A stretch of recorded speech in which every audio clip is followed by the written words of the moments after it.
2020년 9월 20일 청년부 예배를 시작하도록 하겠습니다. 할렐루야. 오늘도 영상으로 함께 예배드리는 여러분들을 진심으로 환영하고 축복합니다. 월보 홈페이지에 있는 예배로의 부름을 함께 읽음으로 예배를 시작하겠습니다. 여호와 이스라엘의 하나님을 영원부터 영원까지 찬양할지어다. 모든 백성들아 아멘 할지어다. 할렐루야. 시편 106편 48절 말씀. 아멘. 기도드리시겠습니다. 사랑의 하나님, 오늘도 주님 앞에 예배함으로 나아갈 수 있는 시간 주심에 감사드립니다. 이 시간 주변의 환경에 방해받지 않고 오로지 주님만을 바라보며 예배의 시간을 집중할 수 있게 도와주세요. 예배가 마치는 순간까지 주님께서 함께 해주실 것을 믿으며 예수님의 이름으로 기도드립니다. 아멘. 우리에게 평안을 주시는 예수님께 감사드리며 이 시간 다 같이 찬양 드리시겠습니다.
우리에게 평안을 주십니다.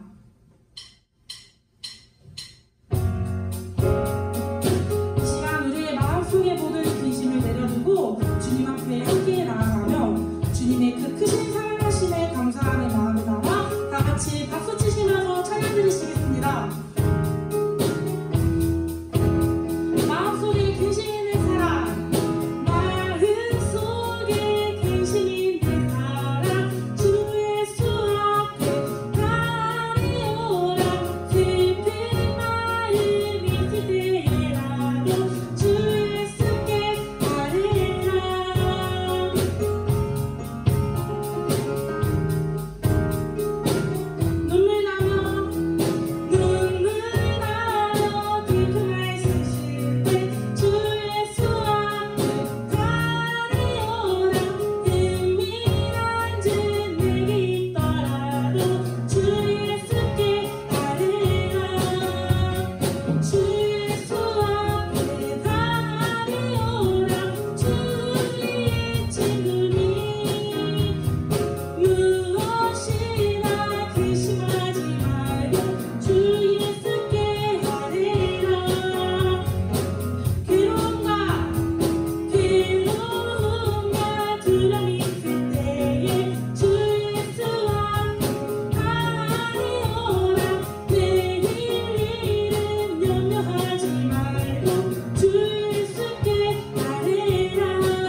안에서 주님이 중심이 되셨을 때에 우리에겐 두려움이 없습니다. 할렐루야. 아멘. 이 시간 우리의 믿음의 고백을 담아 믿음과 삶 함께 찬양 드리시겠습니다. 믿음과 삶을 살아내는 실력이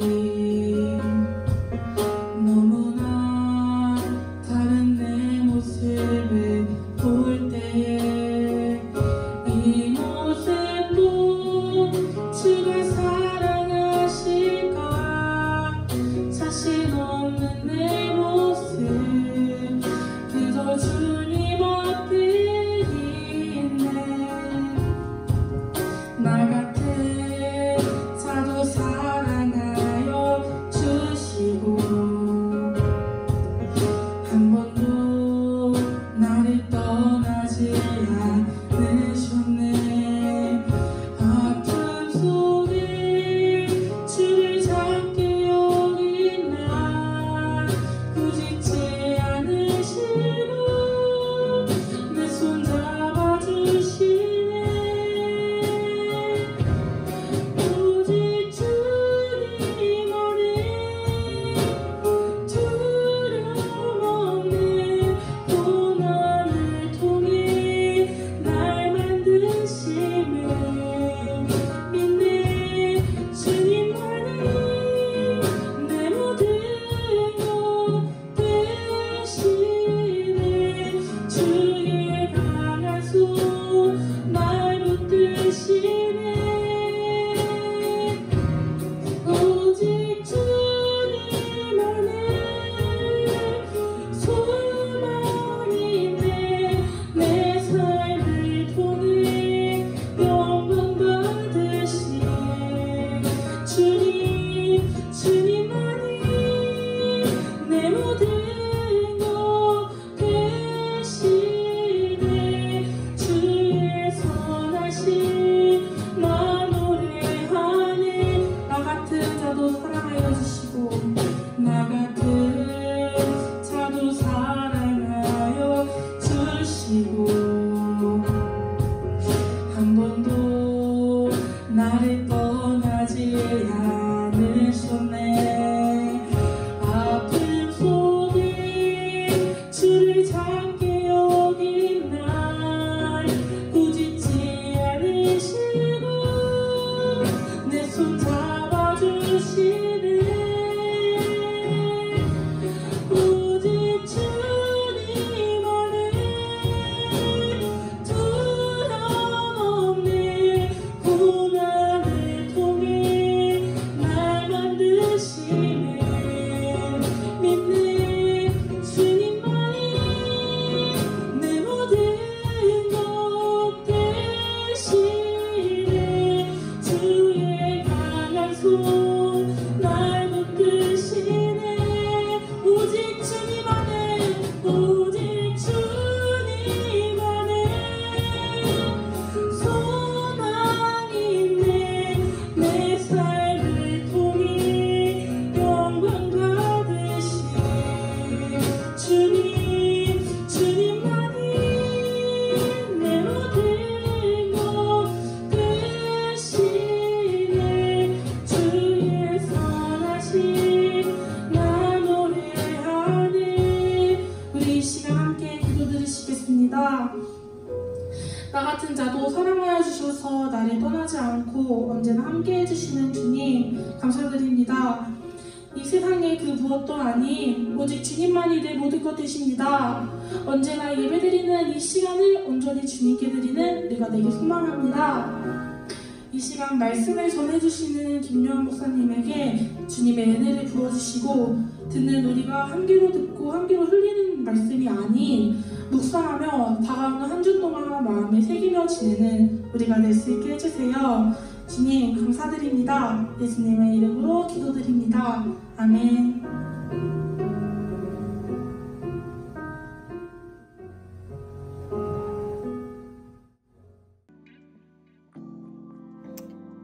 네, 여러분들 한 주간 잘 지내고 계시죠? 네, 광고한 소식들 소식지로 저희 카톡 나가고 있는데요. 잘 확인해 주시고 함께 참여해 주셨으면 좋겠습니다.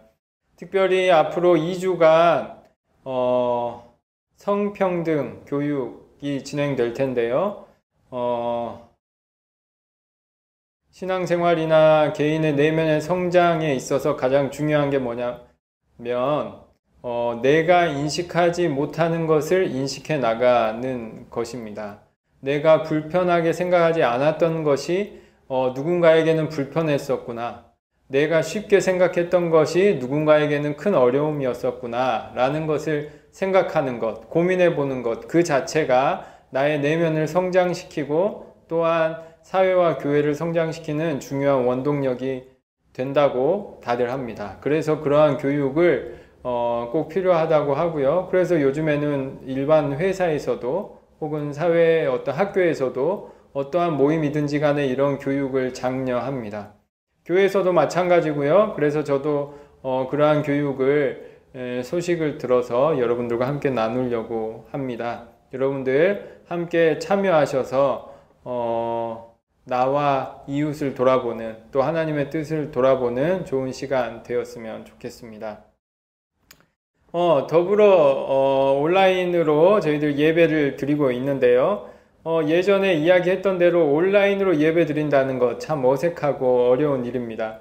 저도 너무 어색해가지고 영상을 볼 때 인상을 쓰고 말한다든지 턱을 치켜들고 말한다든지 이런 것을 제가 편집하면서 계속 봅니다. 안 하려고 노력하는데 영상으로 찍는 것이 참 어색하긴 한가 봐요. 카메라를 보면서 한다는 것이 어색해서 아직은 미숙하지만 여러분들이 잘 양해해 주시고 제가 열심히 더 노력해가지고 더 여러분들이 은혜롭게 예배 드릴 수 있는 환경을 하나하나 만들어 나가도록 하겠습니다. 점점 더 편집도 더 매끄럽게 하기 위해서 애쓰고 있고요. 여러분들에게 더 온전한 예배 영상을 보내기 위해서 애쓰고 있습니다. 그리고 또 제가 설교하면서 반복하는 말이 가장 중요한 것이 뭐냐면 이런 식으로 계속 가장 중요하대요. 제가 어색하다 보니까 그런 표현이 계속 나가는 것 같은데요. 최대한 더 노력해서 매끄럽게 해보도록 하겠습니다. 서로가 이렇게 더 이러한 환경에 더 잘 적응하고 서로에게 더 도움이 되는 환경을 만들고 또 은혜를 나누기 위해서 애쓰는 이번 기간 되었으면 좋겠고요. 점점 더 상황이 나아지고 있는 것 같으니까요. 여러분들도 마지막까지 주의하셔서 이 코로나 기간이 짧아지는 데에 여러분들도 저도 애썼으면 좋겠습니다.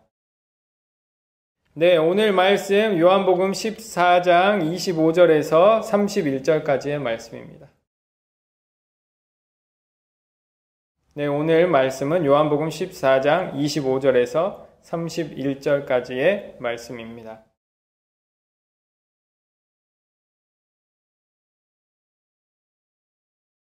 요한복음 14장 25절에서 31절까지의 말씀 다 같이 읽어보겠습니다. 시작. 내가 아직 너희와 함께 있어서 이 말을 너희에게 하였거니와 보혜사 곧 아버지께서 내 이름으로 보내실 성령 그가 너희에게 모든 것을 가르치고 내가 너희에게 말한 모든 것을 생각나게 하리라. 평안을 너희에게 끼치노니 곧 나의 평안을 너희에게 주노라.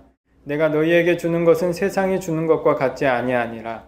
너희는 마음에 근심하지도 말라 두려워하지도 말라. 내가 갔다가 너희에게로 온다 하는 말을 너희가 들었나니 나를 사랑하였더라면 내가 아버지께로 감을 기뻐하였으리라. 아버지는 나보다 크심이라. 이제 일이 일어나기 전에 너희에게 말한 것은 일이 일어날 때에 너희로 믿게 하려 함이라. 이후에는 내가 너희와 말을 많이 하지 아니하리니 이 세상에 임금이 오겠음이라. 그러나 그는 내게 관계할 것이 없으니 오직 내가 아버지를 사랑하는 것과 아버지께서 명하신 대로 행하는 것을 세상에 알게 하려 함이로라. 일어나라 여기를 떠나자 하시니라. 아멘. 기도하겠습니다. 하나님 아버지 감사를 드립니다. 저희들 부족하지만 이렇게 영상의 자리 앞에 모여서 함께 하나님의 말씀을 나눕니다. 말씀에는 능력이 있는 줄 믿고 저희들 모였사오니 부족한 저희들의 영혼 가운데 하나님의 말씀의 은혜를 허락하여 주시옵소서. 인간적인 여러한 것들은 잘 잊혀지게 도와주시고 하나님의 말씀에 참된 것들이 성령의 은혜 가운데 저희들에게 잘 기억되고 새겨지는 오늘 이 시간 되게 하여 주시옵소서. 예수님의 이름으로 기도드립니다. 아멘. 네, 설교를 시작할 때 가장 중요하대요, 또. 설교를 시작할 때 먼저 하는 일 중에 하나가 본문을 선택하고, 본문을 결정하는 일입니다. 본문을 결정할 때 본문을 결정하는 사람의 의도가 묻어나게 되어 있습니다. 내가 하고 싶은 말을 지금 이때에 전해야 된다고 생각하는 성경 본문을 정하기도 하고요. 아니다, 성경의 순서대로 설교하겠다라고 설교하기도 합니다. 저는 여러분들에게 청년부 예배를 집례하면서 항상 요한복음을 순서대로 진행하고 있습니다. 보통 그러한 설교 방식을 강해 설교라고, 본문을 책정하는 데 한해서 그러한 설교를 강해 설교라고 하는데요. 예, 오늘 요한복음 14장 25절에서 31절은 앞의 내용의 반복으로 보고 설교가 많이 혹은 성경 공부가 많이 되지 않곤 합니다. 그래서 제가 여러 자료도 찾아보고 묵상하는 가운데에 찾을 수 있는 자료가 많지가 않더라고요. 앞의 내용의 반복이지만 그럼에도 제가 원칙적으로 하는 것은 빼놓지 않고 반복이라도 하자. 성경에 기록된 대로 반복하고 성경에 기록된 대로 나아가자라는 것이 원래의 의도니까요.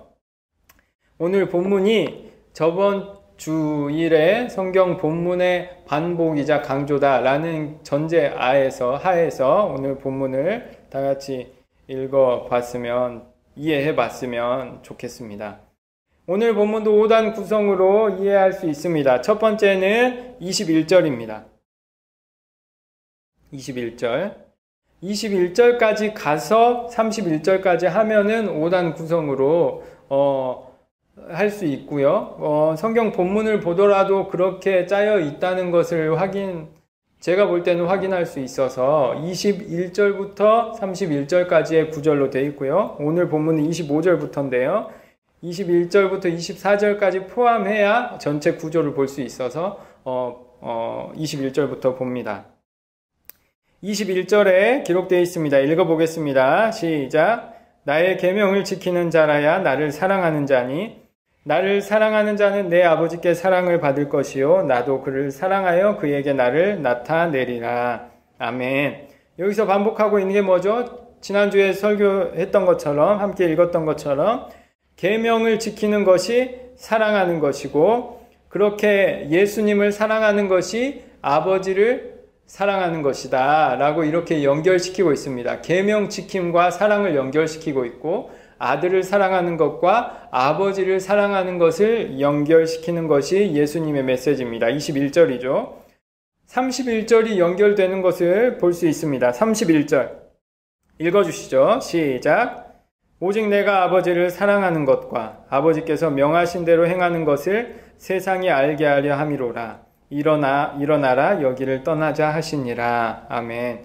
여기서 예수님이 강조하고 있는 게 뭐죠? 내가 아버지를 사랑하는 것과 아버지께서 명하신 대로 행하는 것, 이것을 세상이 알게 하려고 하는 것이다. 예수님 말하고 있죠. 사랑하는 것, 명하는 대로 행하는 것. 아까 21절에 뭐라고 되어 있죠? 계명을 지키는 것, 사랑하는 것. 31절에 뭐라고 되어 있죠? 사랑하는 것, 명하는 대로 행하는 것.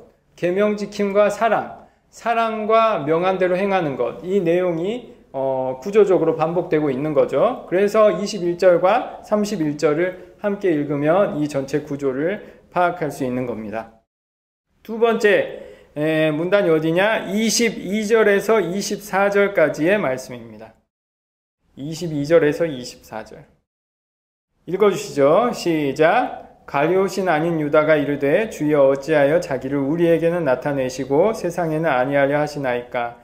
예수께서 대답하여 이르시되 사람이 나를 사랑하면 내 말을 지키리니 내 아버지께서 그를 사랑하실 것이요 우리가 그에게 가서 거처를 그와 함께 하리라. 나를 사랑하지 아니하는 자는 내 말을 지키지 아니하나니 너희가 듣는 말은 내 말이 아니요 나를 보내신 아버지의 말씀이니라. 아멘. 그래서 22절에서 24절로 또한 나눠서 볼 수 있습니다. 반복되고 있는 건 뭐예요? 사랑과 지킴을 반복하고 있지만 특별히 22절에서 24절에 포함된 게 뭐냐? 가룟이 아닌 유다. 주석의 여러 사람으로 해석하려고 하지만 분명한 어떤 사람인지는 가룟 유다가 아닌 어떤 사람인지는 여러 가지 해석이 분분하더라고요. 어쨌든 예수님의 제자 중에 하나 가룟이 아닌 유다가 질문을 합니다. 왜 우리에게만 계속 가르치시고 우리에게는 부활하시고 나타나실 텐데 세상에는 나타내지 않고 세상에는 이름을 알리지 않습니까? 라는 것이 질문이었고요. 예수님은 23절에 대답합니다. 그런데 22절과 살짝 거리가 먼 대답을 합니다. 동문서답 같은 대답을 합니다.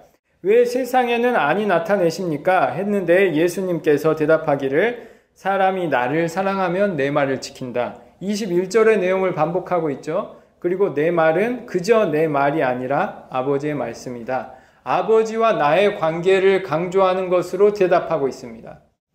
이것을 잘 이해해 봐야 돼요. 왜 세상에는 나타내지 않습니까? 했더니 예수님의 대답은 나는 아버지와의 관계, 아버지와의 계명 지키는 것, 그것을 대답하고 있는 거예요.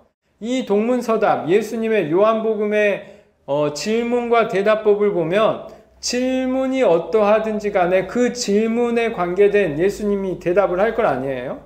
질문에 대한 대답을 하셔야 될 텐데 때로는 먼 대답을 합니다. 왜요? 질문 자체가 예수님의 의도와 너무 먼 질문이라서 예수님의 의도된 대답을 이 질문에 맞춰서 대답을 하는 겁니다. 어쨌든 예수님의 의도는 뭐예요? 이 질문에 대한 대답이겠죠. 그러니 다시 한번 질문을 봅니다. 왜 세상에는 나타내려 하시지 않습니까? 질문을 했더니 대답은 뭘까요? 나는 아버지와 관계된 일을 하고 아버지의 계명을 지킨다 라는 것이 예수님의 대답이에요. 그러면 또 반면에 다음 구절에 어떻게 나와 있냐? 18절에 30절 볼 수 있습니다. 30절 읽어주시죠. 시작. 이후에는 내가 너희와 말을 많이 하지 아니하리니 이 세상에 임금이 오겠음이라. 그러나 그는 내게 관계할 것이 없으니. 아멘. 여기에서는 세상의 임금을 말합니다. 이 세상의 임금은 나와 관계가 없다. 상관이 없다. 이후에는 내가 말을 하지 않고 나의 행동으로, 나의 행적으로, 나의 계명 지킴으로 보여줄 텐데 이것은 세상의 임금과 관계없다라는 것을 예수님이 알려주고 있습니다. 그러니 연결이 되죠. 22절에서 24절. 가룟이 아닌 유다가 질문하는 건 뭐예요? 세상과 관계해서, 세상에 드러내서, 세상의 그 영향력을 통해서 더 알리시지 왜 그렇게 하지 않습니까? 라고 했죠. 30절에는 뭐라고 되어 있어요? 세상의 임금과 나는 관계가 없다. 세상과의 관계에 대해서 두 번째 문단 22절에서 24절과 30절에서 이야기하고 있어요. 가룟이 아닌 유다가 질문하는 겁니다. 왜 세상과 관계없이 일하십니까? 왜 우리에게만 관계하십니까? 라고 했더니 예수님의 대답은 뭐예요? 나는 아버지의 뜻에 따라 계명을 지키고 아버지의 말을 전하는 것이다 라는 것이 예수님의 대답이었고, 그럼 마찬가지일 겁니다. 30절도 마찬가지죠. 내가 이제는 말을 하지 않고 행동을 할 것인데 이것도 세상과 상관없는 것이다. 세상의 임금과 상관없는 것이다. 사탄의 권력과는 상관없는 것이다. 세상의 임금을 사탄이나 악령이라고 해석할 수도 있을 텐데요. 그것과 상관없이 아버지의 일을 하는 것이다 라는 것을 강조하는 것이 두 번째 문단입니다. 그러면 마지막으로 오늘 본문의 가장 안쪽에 배치되어 있던 메시지가 어디냐? 25절에서 29절까지의 말씀입니다. 25절에서 29절 말씀 읽어보겠습니다. 시작. 내가 아직 너희와 함께 있어서 이 말을 너희에게 하였거니와 보혜사 곧 아버지께서 내 이름으로 보내실 성령 그가 너희에게 모든 것을 가르치고 내가 너희에게 말한 모든 것을 생각나게 하리라. 평안을 너희에게 끼치노니 곧 나의 평안을 너희에게 주노라. 내가 너희에게 주는 것은 세상이 주는 것과 같지 아니하니라. 너희는 마음에 근심하지도 말라 두려워하지도 말라. 내가 갔다가 너희에게로 온다 하는 말을 너희가 들었나니 나를 사랑하였더라면 내가 아버지께로 감을 기뻐하였으리라. 아버지는 나보다 크심이라. 이제 일이 일어나기 전에 너희에게 말한 것은 일이 일어날 때에 너희로 믿게 하려 함이라. 아멘. 그래서 오늘 본문의 핵심적으로 예수님이 말한 것이 뭐예요? 성령이 너희에게 가르치고 행한 것을 기억나게 할 것이다. 그것으로 가르치실 것이다. 라는 것이 예수님의 가르침이고요. 그 다음에 바로 나온 게 뭐예요? 평안을 너희에게 주노라. 이것은 세상이 주는 것과 관계가 없는, 세상이 줄 수 없는 평안을 주노라. 두려워하지 말라. 걱정하지 말라. 근심하지 말라. 라는 것이 오늘 본문의 핵심 내용입니다. 네, 그래서 구조에 따라서 세 가지 질문을 나눔으로 오늘 말씀을 나누려고 합니다. 첫 번째는 뭐냐?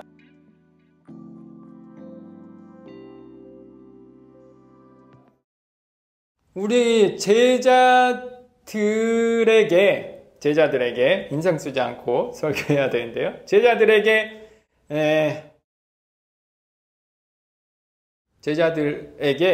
예수님이 하신 중요한 사역이 뭐였냐면 본인이 아버지와 하나다라는 것을 반복해서 강조하고 있습니다. 삼위일체의 메시지의 첫 번째 메시지가 뭐냐? 이위일체, 성부와 성자가 하나다라는 것을 알려주는 것이 예수님의 가장 중요한 메시지 중에 하나예요. 왜요? 예수님은 인간으로 태어났기 때문에. 세례 요한조차 특별한 존재라고 알아보기 어려울 정도로 평범한 인간의 모습으로 찾아오셨기 때문에 예수님이 먼저 알려줘야 될 게 뭐냐? 나는 인간으로 이 세상에 왔지만 하나님과 하나 된 존재로 인간으로 입은 너희들과 같으면서도 다른 존재다 라는 것을 강조해야 했단 말이에요. 그것을 먼저 가르쳐야 했단 말이에요. 그래서 모든 기적들을, 이적들을 요한복음은 표적이라고 표현합니다. 7가지의 특별한 표적들이 나오는데요. 그 표적의 핵심이 뭐냐? 나는 너희들과는 다른 육신을 입은 존재다. 육신을 입은 성스러운 존재, 신적인 존재다 라는 가르침. 그것이 첫 번째 가르침이었기 때문에 중요한 가르침이기 때문에 표적, 그것을 표하는 이적이다, 표적이다 라고 요한복음은 표현을 하는 겁니다.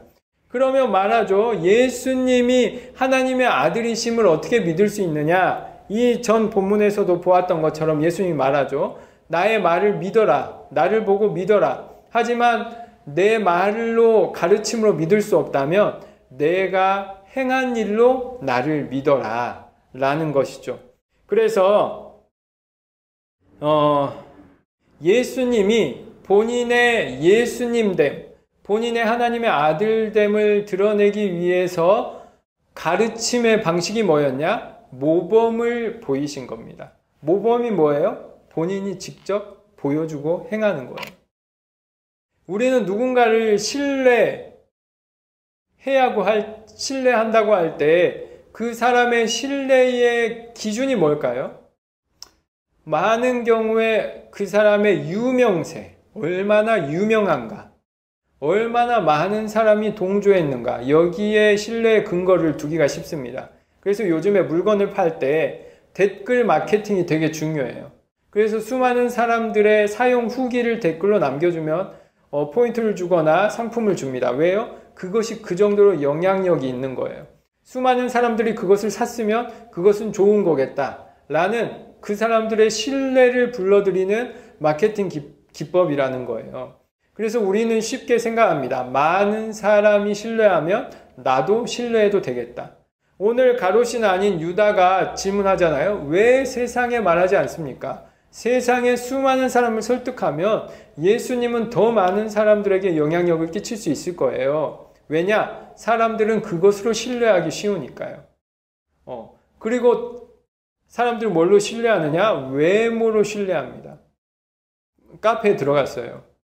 카페 인테리어가 잘 돼 있습니다. 그러면 우리는 어떻게 하죠? 아, 커피가 맛있겠거니, 여기는 들어가서 즐기며 행복하겠거니 신뢰하고 그 카페에 들어갑니다. 그 카페의 외모가, 그 카페의 인테리어가 내가 그 카페를 신뢰하게 만드는 근거가 된다는 거죠. 어떤 사람이 있습니다. 말끔하게 잘 차려입고 말끔하게 행동합니다. 그러면 어떻게 되죠? 우리가 신뢰하기 쉽죠. 왜요? 그 사람의 외모와 언행이 우리가 신뢰할 정도로 말끔하다. 그러니 그것을 근거로 우리는 신뢰하는 겁니다. 외모로 신뢰하는 겁니다.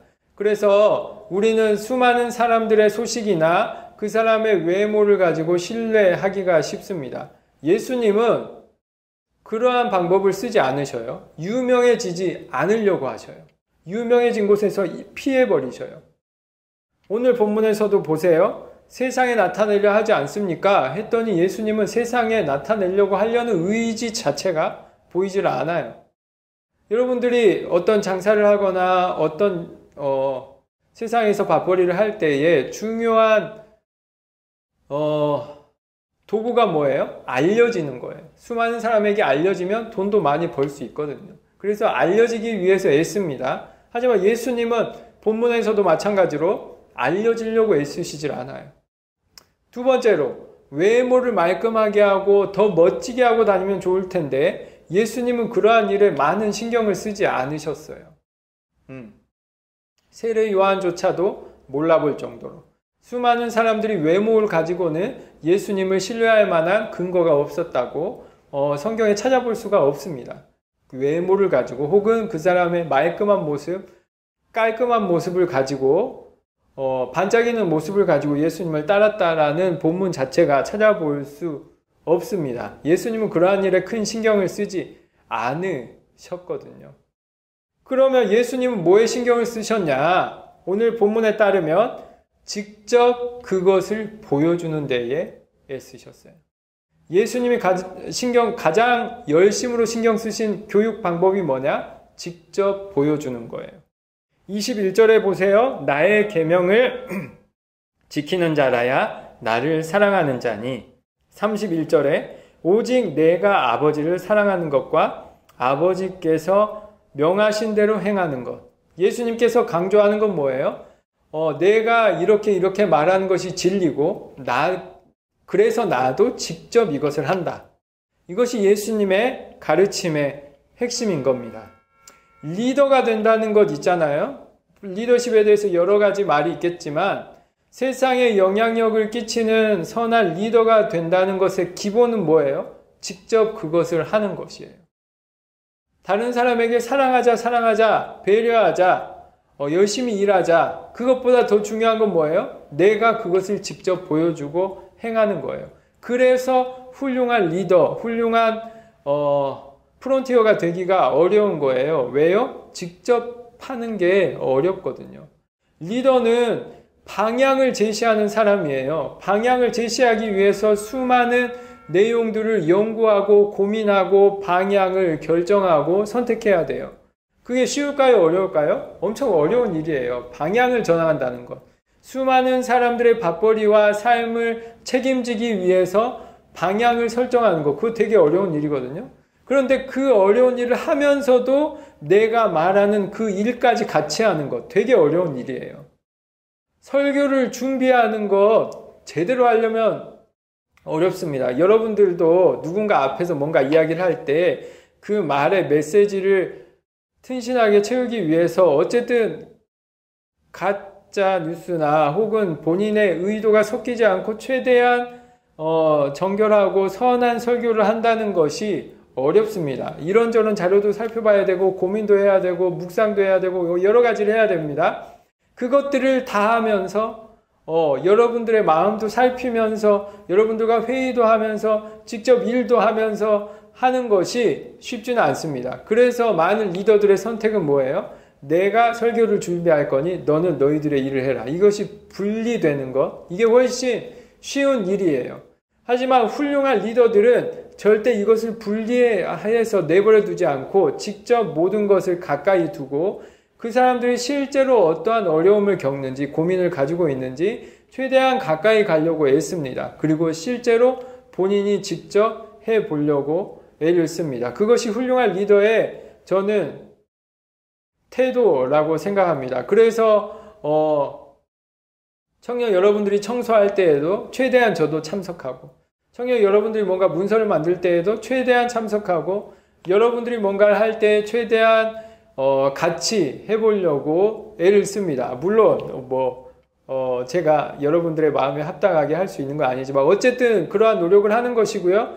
예수님은 그러한 리더의 표본에 합당한 삶을 사시기 위해서 언제나 같이 하셨고 언제나 먼저 하시는 모습을 보이셨습니다.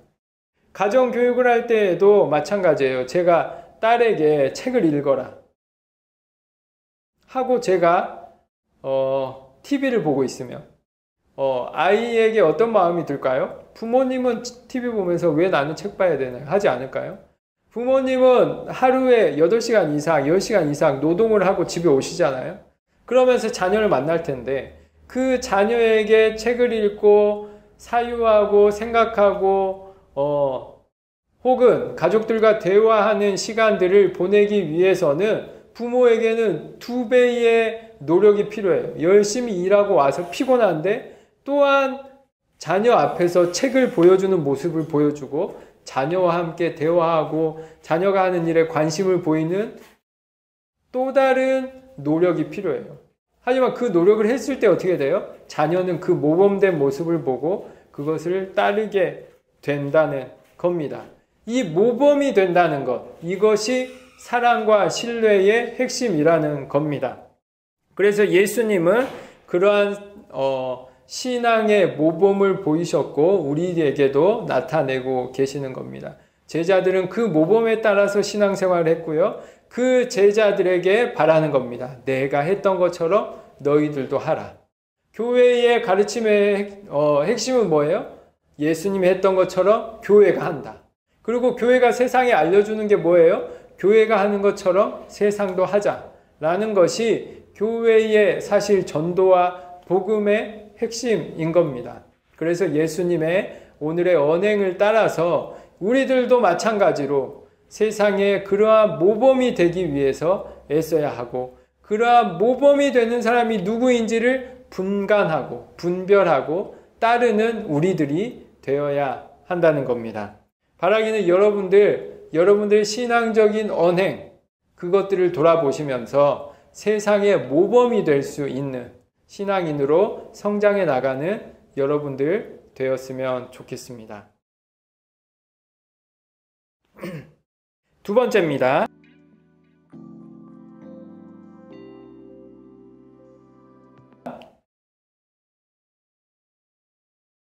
가룟신 아닌 유다의 질문이지요. 세상에는 왜 아니합니까? 우리에게는 나타나시고 세상에는 왜 안 나타나십니까? 그리고 두 번째 문단 30절이죠. 세상 임금과는 상관없다. 예수님은 왜 세상과 상관없이 사역하시나 오늘 본문에서 강조하고 있는 겁니다. 성경에서 세상은 여러 가지 의미로 사용이 됩니다. 오늘 본문은 하나님과 상관없는 권력과 권세라고 이해하면 좋겠습니다.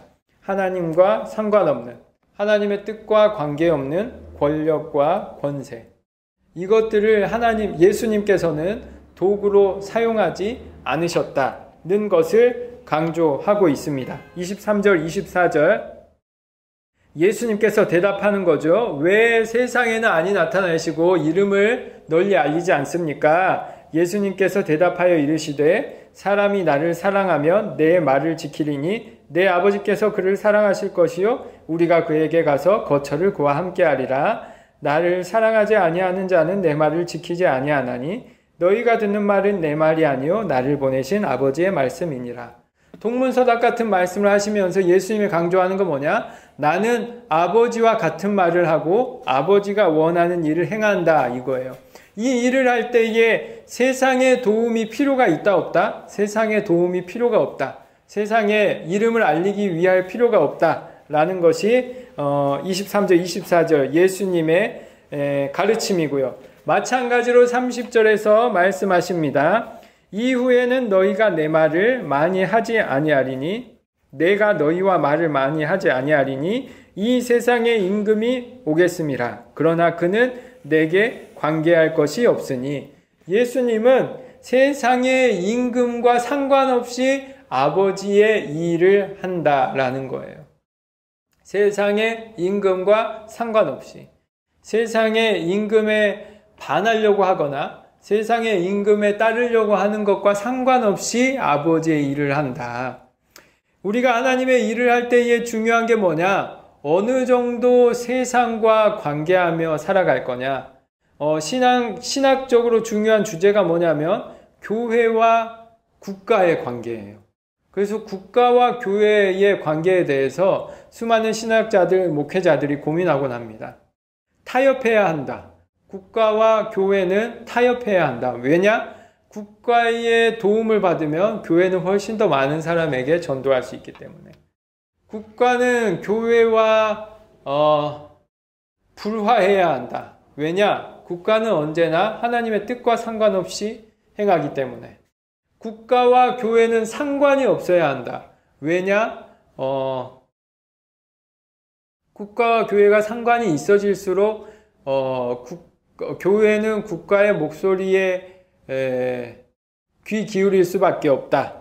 지원금을 받으면 국가의 목소리에 귀 기울일 수밖에 없는 것처럼 국가와 교회는 상관이 없어야 한다. 라는 어떤 크게 보면 세 가지 입장을 생각할 수 있겠는데요.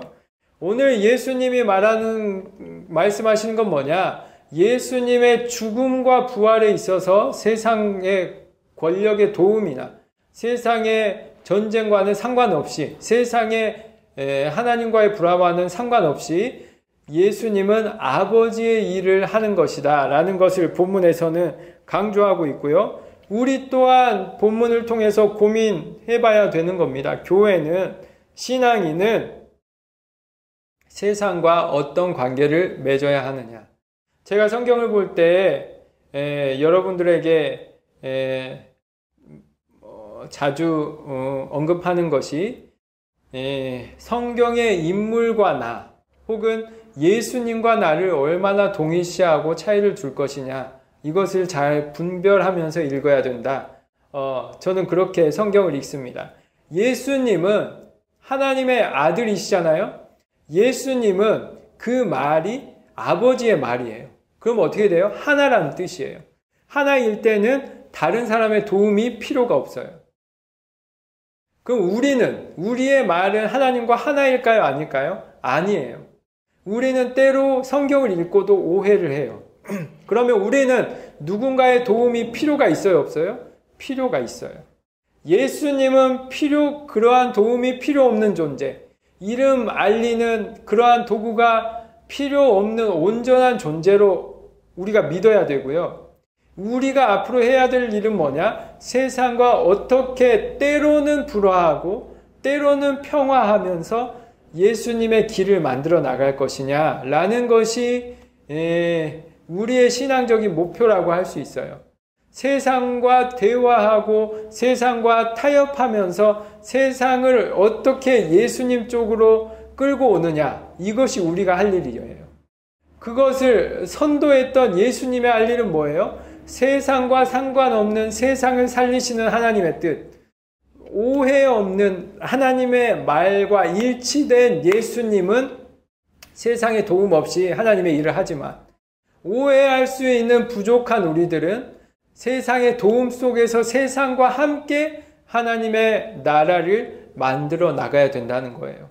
이것을 오해하게 되면 세상과 대화하지 않는 불통의 교회, 혹은 세상에 아무런 도움이 되지 않는 매일 전쟁하는 교회, 그래서 그 어떤 대화도 불가능한 교회가 된다는 거죠.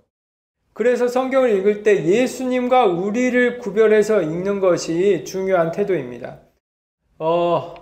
교회들이 그러한 노력을 하지 않을 때 세상에 선한 영향력이 아니라 도리어 악한 영향력을 끼치고, 지금도 여러분들이 뉴스에서 보는 그런 교회들 있잖아요. 세상과 전혀 타협하지 않고 세상이 교회를 핍박하고 박해한다고만 해석하는 교회들이 세상에 지금 많은 어려움을 끼치고 있습니다.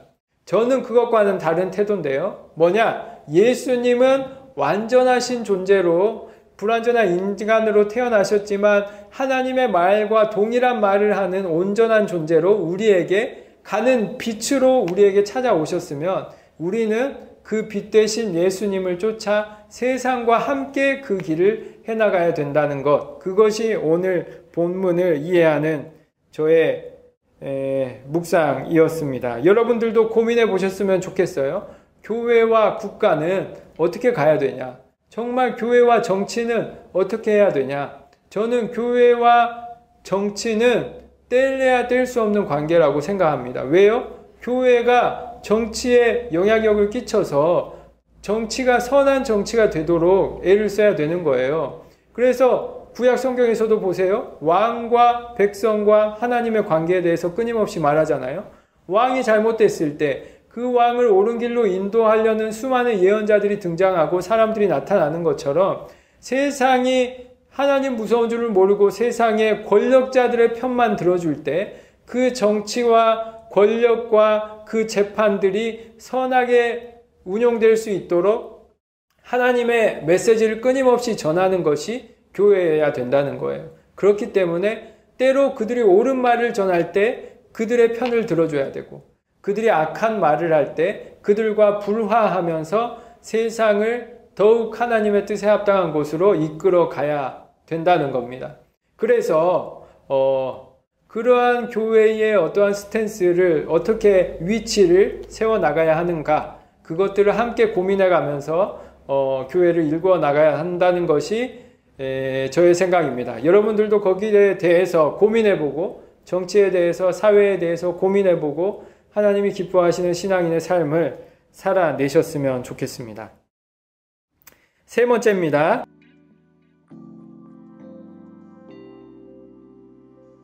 근심하지 말고 두려워하지 말라. 왜요? 저번 주에 이야기했던 것처럼 성령이 도와주시기 때문이다. 지금 코로나의 시기를 지내고 있습니다. 모이기가 어렵죠? 이때 우리 신앙의 참 모습이 드러납니다. 만약에 우리가 모이기 어려운 이때에 여러분들이 성경 읽기도 어렵고 신앙을 지키는 것이 어렵고 하나님에 대해서 생각하는 시간이 더욱 짧아졌다면 반대로 생각해 볼 수 있어요. 우리의 기존의 신앙생활이 얼마나 다른 사람들에게 기대고 있었나. 한편으로 생각해 보세요. 우리의 신앙생활이 하나님과 성령에 기대어 있었다면 다른 사람을 만나기 어려운 이 시대에도 어떻게 되죠? 되도록 비슷하게 유지가 되고 있을 거예요. 내가 이전에도 사람에게도 기대야 되죠. 그러니까 교회가 있으니까요. 하지만 사람에게 기대는 것만큼이나 혹은 그거보다 더 크게 내가 하나님과 성령께 기대고 있었다면 지금 만나기 어려운 이 시기도 잘 견디고 이길 수 있을 거예요. 근데 그게 아니라 내가 사람을 못 만났더니 내 신앙의 근간이 흔들린다.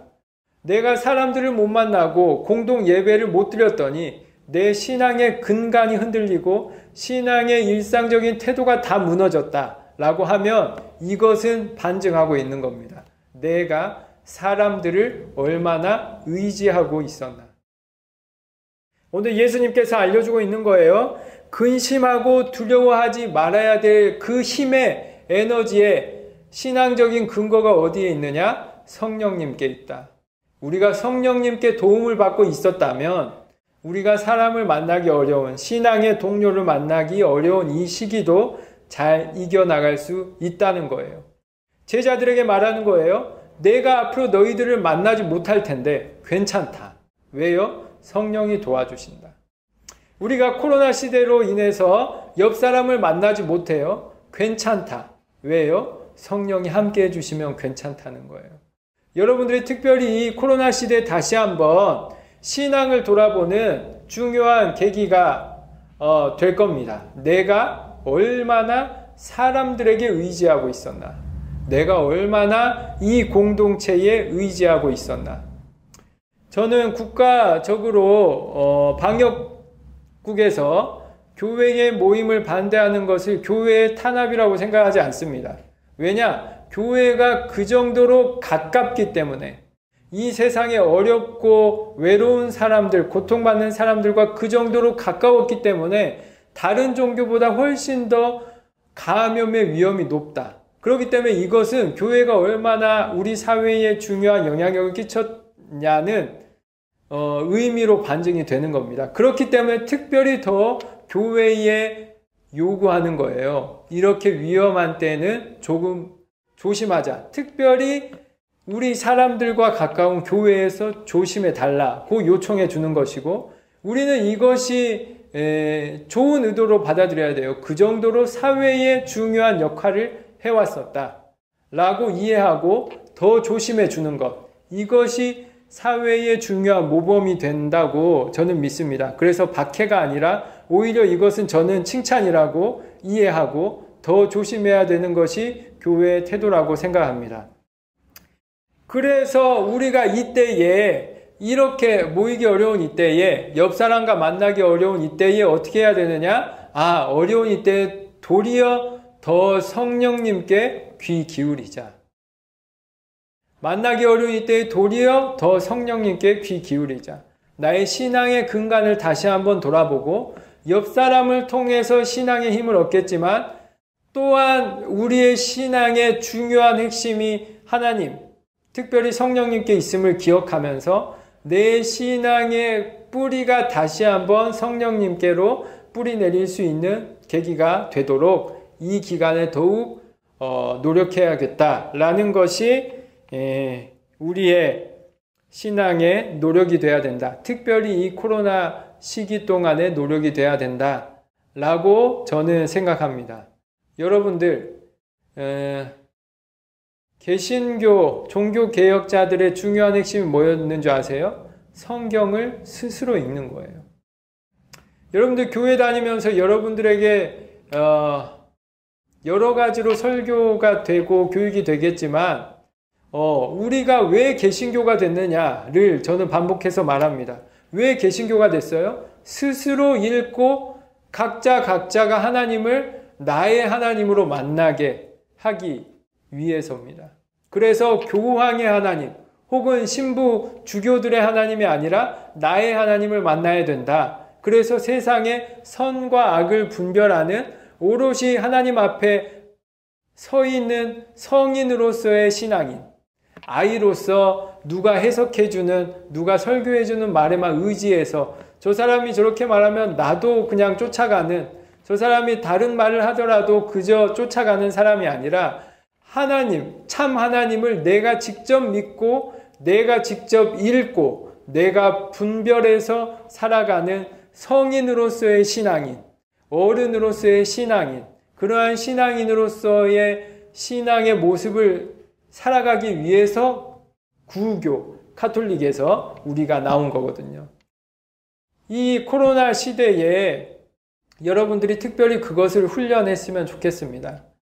여러분들의 신앙의 도움은 옆 사람에게서 받겠지만 신앙의 뿌리는 하나님께 내려 있어야 된다.